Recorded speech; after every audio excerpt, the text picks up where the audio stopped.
So make sure your provider's information is complete and your child's information is complete and you're using their full name.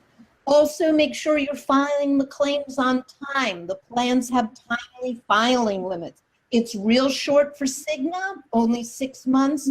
For Blue Cross Blue Shield, United, and Aetna, it's more like a year or 18 months.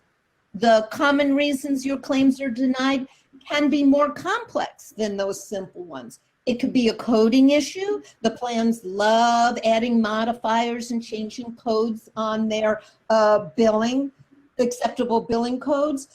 A specific diagnosis can be excluded. Speech can be covered, but not for articulation.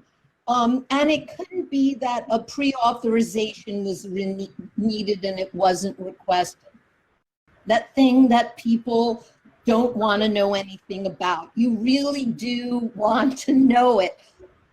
You need to know that that pre-authorization is required, and for out-of-network claims, you're the one who's responsible for it. You want to know about your out-of-network deductible. How many of claims a year are going to process the deductible instead of processing to you?